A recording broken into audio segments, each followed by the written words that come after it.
حدیث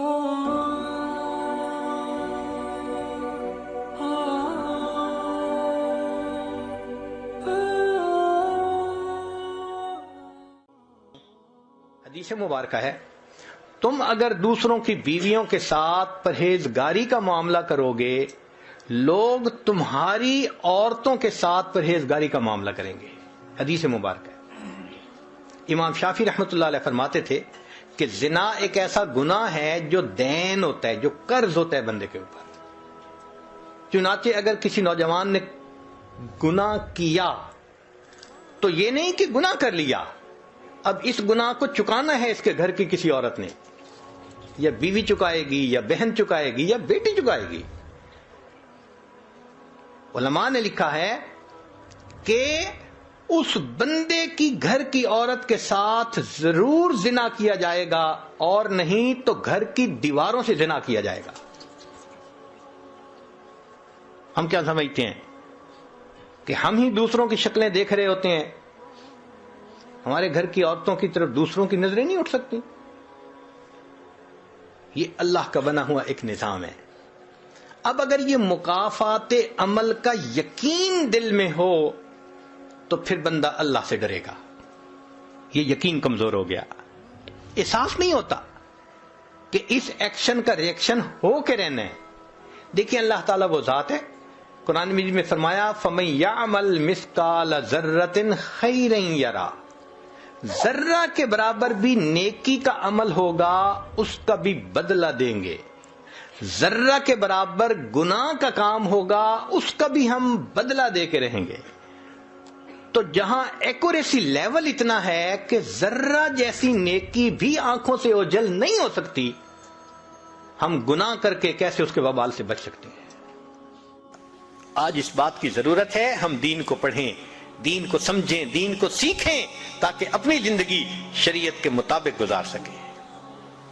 اور یہ ایسا گناہ ہے زنا، اللہ اکبر، کہ قرآن مجید میں اس کے لیے فرمایا خالدین وَيَخْلُدُ فِيهِ مُهَانًا، خالدین فیہا کا لفظ آیا تو مفسرین نے اس پر نقطہ لکھا کہ کافر ہمیشہ ہمیشہ جہنم میں رہیں گے، مومن مسلمان خطا کار کے لیے خالدین کا لفظ؟ تو مفسرین نے اس کا جواب دیا جی ہاں، یہ آپس میں انوالو تھے نا، تو کہتے تھے ہم کبھی ایک دوسرے کو نہیں چھوڑیں گے، ہم کبھی نہیں چھوڑیں گے ایک دوسرے کو۔ یہ جو وعدے کرتے تھے ہم کبھی ایک دوسرے کو نہیں چھوڑیں گے، ہمیشہ ساتھ رہیں گے، اللہ فرماتے ہیں میں بھی تمہیں پھر ہمیشہ ہمیشہ کا عذاب دوں گا۔ ایک حدیث پاک میں ہے قیامت کے دن اللہ تعالیٰ کے سامنے بوڑھا زانی آئے گا، اللہ تعالیٰ اس کے چہرے کی طرف نہیں دیکھیں گے۔ ایک روایت میں ہے قیامت کے دن بے پردہ جو ننگے سر پھرنے والی عورت ہوگی وہ اللہ کے سامنے کھڑی کی جائے گی، اللہ تعالیٰ اس کی طرف نہیں دیکھیں گے۔ یہ وہ گناہ ہے کہ اللہ تعالیٰ کی رحمت کی نظر ہی قیامت کے دن نہیں پڑے گی۔ آج اس سے بچنے کی ضرورت ہے۔ چنانچہ بات لمبی ہو گئی، میں اس کو مکمل کرتا ہوں کہ اللہ رب العزت سے ہم دعا مانگیں کہ اللہ تعالی ہمیں مقصد زندگی کو سمجھنے کی توفیق عطا فرمائے۔ اب ساری بات کا لب لباب ایک بزرگ کی بات بہت اچھی یاد کیجئے، فرماتے تھے کہ اے دوست تو اللہ کی اتنی عبادت کر جتنا کہ تو اس کا محتاج ہے۔ ہم اللہ کے کتنے محتاج ہیں؟ ہر کام میں محتاج ہیں۔ تو فرماتے تھے کہ تم اللہ کی اتنی عبادت کرو کہ جتنا تم اس کے محتاج ہو، اور دوسری بات کہی اتنا گناہ کرو جتنا عذاب سہنے کی تم میں طاقت ہے۔ ہم تو دھوپ کی گرمی برداشت نہیں کر سکتے، اللہ تیرے جہنم کی گرمی کہاں برداشت کر سکیں گے؟ تو گناہ کی سزا تین طریقے سے ملتی ہے۔ پہلا طریقہ اس کو نکیر کہتے ہیں، جہاں گناہ کیا کوئی نہ کوئی مسئلہ بن گیا۔ چنانچہ کتنے دوست آ کے خود بتاتے ہیں، کہتے ہیں حضرت ہم اس فیز میں سے خود گزرے ہیں، جہاں کہیں کوئی ہم نے الٹا کام کیا 24 گھنٹے کے اندر ہمیں کوئی خبر مل جاتی، ہمارا بھی کام الٹا ہو جاتا. اس کو نکیر کہتے ہیں. فضیل بن عیاض رحمۃ اللہ علیہ فرماتے ہیں کہ میں نے جب بھی اللہ تعالیٰ کی نافرمانی کی، میں نے جب بھی اللہ تعالیٰ کی نافرمانی کی، میں نے اس نافرمانی کا اثر اپنی بیوی میں، اپنی اولاد میں، اپنے خادموں میں یا اپنے سواری کے جانور میں کہیں نہ کہیں ضرور دیکھا. میں نے اللہ کی نافرمانی کی، میرے جتنے ماتحت تھے اس میں سے کسی نہ کسی نے میری نافرمانی کی. تو ہم غور کریں، اگر آج بیوی ہماری بات نہیں سنتی تو کہیں اللہ تعالیٰ کی نافرمانی کا یہ نقد سزا تو نہیں ہے؟ آج اولاد جو نافرمان بن گئی، کہیں اللہ تعالیٰ کی نافرمانی کی نقد سزا تو نہیں ہے؟ کام کرنے والے کاروبار میں جو دھوکے دے جاتے ہیں، کہیں یہ نقد سزا تو نہیں ہے؟ تو اس کو نکیر کہتے ہیں کہ گناہ کیا اور اس گناہ کی فوراً سزا ملی. غلطی کی، تھپڑ لگ گیا تو پھر سنبھل گیا کہ اچھا اب نہیں کرنا. یہ اللہ تعالیٰ کی رحمت ہوتی ہے. غلطی پر جب ماں تھپڑ لگا دیتی ہے نا تو ماں کی شفقت ہوتی ہے، سمجھانا ہوتا ہے خبردار آئندہ نہ کرنا. تو جب اس طرح ہو نا نکیر والا معاملہ، تو اس کا مطلب کہ اللہ تعالیٰ اس بندے کو الٹا کام نہیں کرنا دینا چاہتے، اس کو سیدھا رکھنا چاہتے ہیں. تو اللہ تعالیٰ کی نظر عنایت ہوتی ہے. تو ایسا کوئی واقعہ پیش آ کے تو پھر اس بندے کو اللہ تعالیٰ اپنی طرف متوجہ کر لیتے ہیں. یہ جو اس قسم کی مشکلات آتی ہیں نا، یہ کئی مرتبہ اس لیے آتی ہیں کہ بندے کی آنکھیں کھل جائیں. ایک اصول یاد رکھیں، خوشیاں سلاتی ہیں اور غم جگاتے ہیں. خوشیاں سلاتی ہیں اور غم جگاتے ہیں. جب غم آتا ہے نا تو پھر بندے کو خدا یاد آتا ہے. جو پہلے فرض نماز بھی نہیں پڑھتا تھا، اب وہ فرض پڑھنے کے بعد اشراق بھی پڑھ رہا ہے، اوابین بھی پڑھ رہا ہے. جس کو ایک صفحہ قرآن مجید کا تلاوت کی توفیق نہیں تھی، وہ آج بیٹھا ہوا سورہ یاسین بھی پڑھ رہا ہے، سورہ ملک بھی پڑھ رہا ہے، تغابن بھی پڑھ رہا ہے. لگتا ہے پورا قرآن پڑھ کے اٹھے گا. پوچھے کیا بنا؟ یار ایک پریشانی ہے، بس دعا کرو اللہ دور کر لے. تو پریشانی کئی مرتبہ بندے کی یاد دہانی کا سبب بن جاتی ہے. وہ پھر اللہ کے گھر آتا ہے، ریئلائز کرتا ہے، معافیاں مانگتا ہے، اللہ تعالیٰ اس پریشانی کو دور فرما دیتے ہیں. تو یہ بھی رحمت بن جاتی ہے. ایک اور صورت ہے پریشانی کی، اس کو کہتے ہیں تاخیر. تاخیر کا مطلب ہوتا ہے ڈیلے کر دینا. یہ پہلے سے بڑی سزا. وہ جو نقد تھپڑ لگتا تھا نا، یہ اس سے بڑی سزا کہ اللہ تعالیٰ اس کو فوراً تھپڑ نہیں لگاتے، موقع دے دیتے ہیں، ڈھیل دے دیتے ہیں. اچھا تم کرتے ہو، کرتے پھرو، ہم بھی تمہارا بندوبست کریں گے. تو اللہ تعالیٰ اس کو موقع دیتے ہیں. پھر وہ بندہ زیادہ برائیوں میں دب جاتا ہے، گھس جاتا ہے. جب زیادہ برائیوں میں دھنس جاتا ہے پھر اللہ تعالیٰ کی اچانک پکڑ آ جاتی ہے. اور یہ پہلے سے بڑی سزا، بہت بڑی سزا. چنانچہ ایک عورت کا واقعہ، ان پڑھ تھی مگر زبان کی ذرا تیز بھی تھی. اللہ نے اسے بیٹا دیا. ایک دن کسی کام میں مشغول تھی اور وہ بیٹا پیچھے پیچھے پیچھے پیچھے. کچھ بچوں کو نا گودوں کا چسکا ہوتا ہے، ہر وقت کی گود میں رہتے ہیں. یہ چاہتی تھی میں کام سمیٹوں اور بچہ چاہتا تھا کہ مجھے یہ گود میں لے لے. تو اس نے اس کو لٹایا، فیڈر بنا کے دیا اور اس کو کہا کہ خبردار جو اب اٹھ کے میرے پیچھے آیا. فیڈر دودھ پی اور یہیں لیٹا ہے. وہ بچہ تھا، اس نے تھوڑی دیر دودھ پیا. جب بھوک ختم ہو گئی وہ اٹھا پھر ماں کے پیچھے، امی امی امی. اب یہ غصے میں آ گئی. اور جب غصے میں بندہ آ جاتا ہے نا، اس کو سمجھ نہیں آتی کہ وہ کر کیا رہا ہے. غصے میں آ کے کہنے لگی، پھر اس کے میرے پیچھے آ گیا، اور پھر اس کے بعد اس کو بد دعا دے دی۔ بد دعا کیا دی؟ کہنے لگی تو سویا سو ہی جاتا تو اچھا تھا،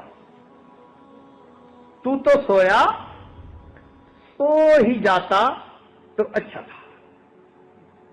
اللہ تعالیٰ نے بد دعا قبول کر لی، مگر بچے کو اس وقت موت نہیں آئی۔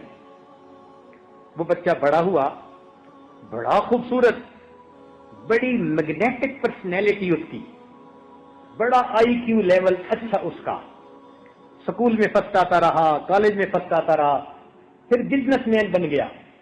اس کا بزنس ایسے چمکا، اور وہ اتنے اچھے اخلاق والا بچہ کہ محلے کے لوگ جب اسے دیکھتے تو تمنا کرتے کہ اللہ ہماری اولاد کو بھی ایسا بنا دے۔ گھر میں مائیں اپنے بچوں کو مثال دیتی کہ بچوں تم بھی اس جیسا بننا۔ بڑا بوم کرنے لگا اس کا بزنس۔ خیر جب خوب بہاریں آ گئیں، اب ماں نے اس کی شادی کے لیے تیاری کی۔ ایک حور پری لڑکی ڈھونڈی اس نے کہیں سے، شادی کی ڈیٹ طے ہو گئی۔ جب شادی میں 3 دن تھے تو یہ نوجوان گھر کا کچھ کام کروا رہا تھا، اچانک جو کسی جگہ سے اس کا پاؤں پھسلا، یہ گردن کے بل گرا اور وہیں اس کی موت آ گئی۔ اب ماں اتنا روئی کہ میرے اتنے جوان بیٹے کو موت آئی کہ ذہنی توازن کھو بیٹھی، پاگل بن کے چلتی تھی گلیوں میں۔ چھوٹے ہوتے ہوئے ہم اسے دیکھا کرتے تھے تو ہمیں ہمارے بڑوں نے یہ بات بتائی کہ بعد میں محلے میں کوئی بڑا نیک بندہ تھا، اس کو ایک خواب کے ذریعے سے بتایا گیا کہ یہ جو اس عورت کے ساتھ معاملہ ہوا، یہ اسی کی بد دعا کو ہم نے قبول کیا تھا۔ اس نے بچپن میں بد دعا کی تھی، ہم نے بد دعا تو قبول کر لی مگر پھل کو پکنے دیا۔ جب پھل پک کے تیار ہو گیا، اب ہم نے پھل کو کاٹا، تجھے پتا چلے تو نے کس نعمت کی ناقدری کی۔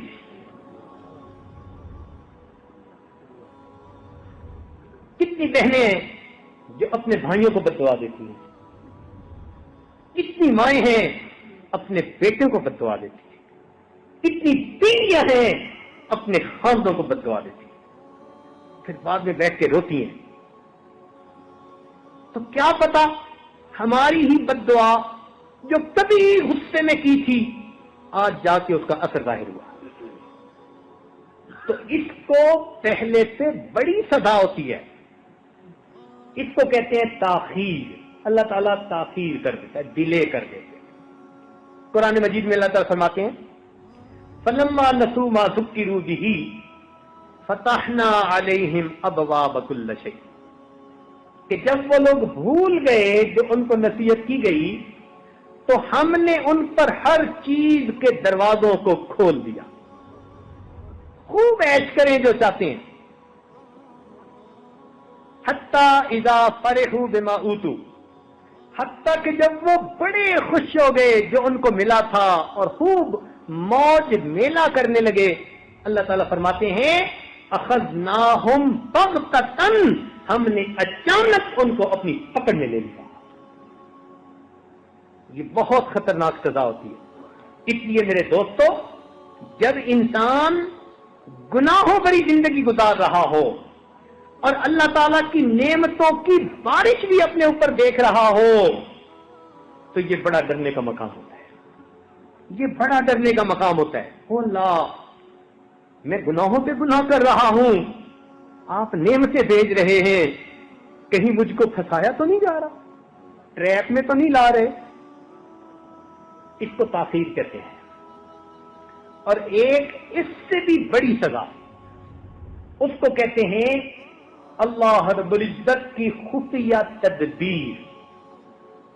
اللہ تعالیٰ کی خفیہ تدبیر کہ اللہ تعالیٰ ایسی طرح سے بندے کو سزا دیتے ہیں کہ بندے کو پتہ بھی نہیں چلتا کہ یہ سزا تھی، ایسی طرح سے سزا دیتے ہیں۔ مثال کے طور پر جوانی میں بدماشیاں کی اور اللہ تعالیٰ نے بڑھاپے میں بیوی کو نافرمان بنا دیا۔ جب اولاد جوان ہو اور ماں کا ساتھ دے رہی ہو اور اس وقت بیوی اپنے خاوند کی نافرمان ہو جائے تو جتنا بڑھاپا اس بندے کا خراب ہوتا ہے وہ اپنی کیفیت کسی کو بتا بھی نہیں سکتا. تو کرتوت جوانی کے، سزا ملی بڑھاپے. اب دل کا دکھ کس کو کہے؟ اس کو کہتے ہیں اللہ تعالی کی خفیہ تدبیر.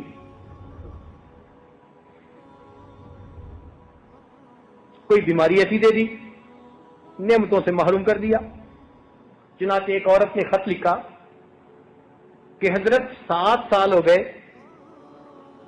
میں قسم قسم کے کھانے بناتی ہوں اور گھر میں آئے ہوئے مہمانوں کے لیے دسترخوان پہ لگاتی ہوں، لیکن خود السر کی مریضہ ہوں. 7 سال میں فقط جوسز وغیرہ پی کے گزارا کرتی ہوں، لیکوڈ چیزیں. روٹی کا ایک لقمہ بھی میرے منہ میں نہیں گیا، میں روٹی کو ترستی. اب 7 سال سے جس سے اللہ نے روٹی کی نعمت کو جو چھین لیا، اس کو احساس بھی نہیں کہ یہ میرے گناہ کی سزا تھی جو مجھے مل رہی.